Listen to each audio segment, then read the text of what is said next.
नमस्कार साथियों, बहुत बहुत स्वागत है आप सभी का जीवीएन एकेडमी के इस प्लेटफॉर्म पे।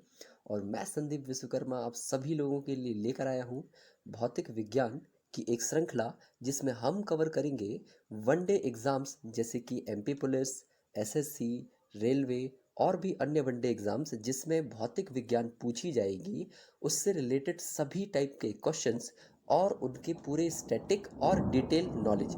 इसमें हम आपको ना केवल स्टैटिक बताएंगे, बल्कि उससे संबंधित आपको और भी चीज़ें बता उनको समझाएंगे भी आपको, ताकि एक भी प्रश्न आपके एग्ज़ाम में ना छूटे। तो सभी से एक रिक्वेस्ट है कि इस श्रृंखला को पूरी देखिए, इस श्रृंखला के पूरे वीडियोस को फॉलो करिए। मैं आपसे वादा करता हूँ कि एक भी प्रश्न आपका इस भौतिक विज्ञान से बाहर नहीं जाएगा। बस फ़र्क ये है कि आप इसको लगातार देखेंगे तो आपको यहाँ पे हेल्पफुल ये वीडियोस होने वाले हैं। तो ये गति के समीकरण जो है, ये तीसरा वीडियो है भौतिक विज्ञान में गति विषय का। इसके पहले की दो वीडियोस अगर आपने नहीं देखे हैं तो उनको ज़रूर विजिट कीजिए, उनको देखिए और उन वीडियोस को लाइक भी कीजिए। तो हम आज शुरू करते हैं गति के समीकरण। तो गति के समीकरण क्या है? देखिए, जब गति के समीकरण की हम लोग बात कर रहे होते हैं तो हम ये बोलते हैं कि जो गति के समीकरण हैं, ये आपके सीधी रेखा में एक समान त्वरण से अगर कोई वस्तु चल रही है, उसके लिए ये काम करते हैं। अगर कोई वस्तु सीधी रेखा से एक समान त्वरण से चल रही है, तो उस स्थिति में अगर उस वस्तु का हमें वेग ज्ञात करना है, या उस वस्तु का त्वरण ज्ञात करना है, या उस वस्तु का विस्थापन हमें ज्ञात करना है, तो हम गति के समीकरणों का उपयोग करते हैं। ठीक है। अब हम बात करते हैं कि कितने समीकरण हैं। तो मैं सीधे इसके बाद इस पॉइंट पर आता हूं। तो इसके हमारे पास तीन समीकरण उपलब्ध हैं। तीन समीकरण कौन कौन से हैं? पहला समीकरण है v बराबर u प्लस ए टी। दूसरा समीकरण है s बराबर U T plus half A T square. ठीक है, पहला v बराबर u प्लस ए टी, दूसरा s बराबर U T plus half A T square, तीसरा है v स्क्वायर बराबर u square plus two A S. अब यहाँ जो शब्द आए हैं, इनकी मीनिंग एक बार हम समझ लेते हैं। यहाँ जो v है, इसका मतलब है अंतिम वेग। इसके अलावा जो हमारे पास वर्ड आया है आपका u, इसका मतलब है प्रारंभिक वेग। a का मतलब होता है त्वरण, t का मतलब होता है समय। इसके अलावा जो s शब्द है, इसका मतलब होता है विस्थापन। तो इन सभी शब्दों को ध्यान में रखेंगे। ये कैसे उपयोगी होते हैं, मैं अभी आपको इनके एग्जाम्पल्स के थ्रू मैं आपको समझा दूंगा। एक महत्वपूर्ण बात जो आपको एग्जाम के हिसाब से ध्यान रखनी चाहिए, वो ये है कि इन्हीं समीकरणों को हम लोग गैलीलियो के समीकरण भी कहते हैं। जो गति के समीकरण हैं, इन समीकरणों को हम गैलीलियो के समीकरण भी कहते हैं। अब मान के चलते हैं ये कि अगर कोई पिंड मुक्त अवस्था में गिर रहा है। कैसे मुक्त अवस्था में गिर रहा है? मुक्त अवस्था में गिरने का मतलब ये है कि वो गुरुत्वाकर्षण के अधीन बिल्कुल फ्री गिर रहा है। गुरुत्वाकर्षण के अधीन वो पिंड बिल्कुल फ्री गिर रहा है, मतलब उसमें उसको कोई भी नहीं रोक रहा है।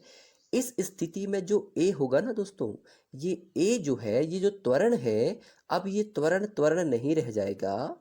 ये जो त्वरण है, अब ये गुरुत्वीय त्वरण बन जाएगा, क्योंकि वो गुरुत्वाकर्षण के अधीन गिर रहा है। कोई पिंड गुरुत्वाकर्षण के अधीन अगर गिरता है तो उसका त्वरण गुरुत्वीय त्वरण बन जाता है। तो अगर वो गुरुत्वीय त्वरण बन जाता है तो उसका पहले मान देख लेते हैं कितना होता है। हम उसको संकेत दिखाते हैं जी से, छोटे जी से, स्मॉल जी से। इसका मान होता है 9.8 मीटर प्रति सेकंड का वर्ग। तो अगर हमारा ए मुक्त आपकी गति में जी बन जाता है, तो अगर ए जी बन गया मुक्त गिरने की स्थिति में, तो अब हमारे जो गति के समीकरण हैं, ये परिवर्तित हो जाएंगे और जो ए है ये जी बन जाएगा और हमारे पास इसका समीकरण हो जाएगा पहला समीकरण, जो बोलता था v बराबर u प्लस ए टी। अब वो समीकरण v बराबर u प्लस जी टी बन जाएगा। ठीक है। इसके अलावा जो दूसरा समीकरण था हमारा s बराबर U T plus half A T square, अब वो परिवर्तित होके s बराबर U T plus half G T square बन जाएगा, क्योंकि मुक्त अवस्था में वो पिंड गिर रहा है। तीसरा जो है v स्क्वायर बराबर you square plus two A S जो था, वो परिवर्तित होके वी स्क्वायर बराबर यू स्क्वायर प्लस 2GS बन जाएगा। इस तरह से गति के समीकरण मुक्त अवस्था में गिरते हुए परिवर्तित हो जाएंगे। इनका उपयोग कैसे करते हैं, आइए एक उदाहरण से हम लोग समझने की कोशिश करते हैं। जैसे हमारे पास एक उदाहरण दिया हुआ है, इसमें बोला हुआ है कि एक कार विराम अवस्था से चलना प्रारंभ करती है।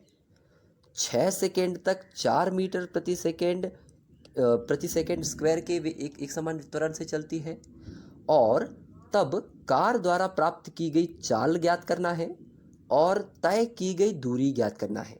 मतलब प्रारंभिक वेग से अगर वो चलना प्रारंभ करती है तो u जो है वो तो ज़ीरो हो गया, क्योंकि हमने अभी पढ़ा है कि u क्या होता है, प्रारंभिक वेग। इसके अलावा जो a है वो होगा 4 मीटर प्रति सेकेंड का वर्ग। इसके अलावा जो t है ये हो जाएगा 6 सेकेंड, क्योंकि यहाँ 6 सेकेंड दिया है। हमें ज्ञात करने को बोला है चाल यानी कि v का मान और दूरी यानी कि s का मान। तो हम डायरेक्टली अगर s वाले सूत्र में मान रखते हैं तो हमें ना तो v पता है ना तो हमारे पास ये अन्य चीज़ें हैं। तो हम क्या कर सकते हैं, दोनों मान निकालना है, क्योंकि हमें v भी तो निकालना है। तो v निकालना है तो हम v निकाल लेंगे पहले समीकरण से और s निकाल लेंगे दूसरे समीकरण से। पहला समीकरण क्या है, v बराबर u प्लस ए टी।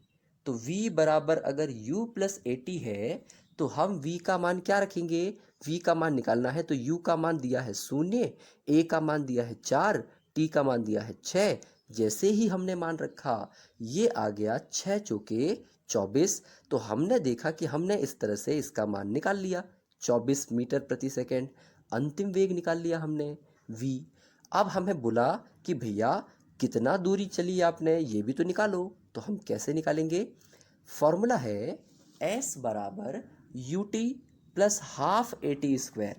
तो u का मान भी दिया है हमें कितना 0, t हमें दिया हुआ है कितना 6, तो ये लिख दिया हमने यू टी को, plus half A T square. तो जब हमने इसको हल किया तो ये हो गया 0 प्लस 2 एकम 2, 2 दूनी 4 और 36 दूनी 72। तो इस तरह से जो हमने दूरी निकाली वो निकाल लिया 72 मीटर आपका इसकी दूरी है। देखिए बहुत सिंपल से प्रश्न आते हैं आपके वनडे एग्जाम्स में और ये ऐसा ही टॉपिक है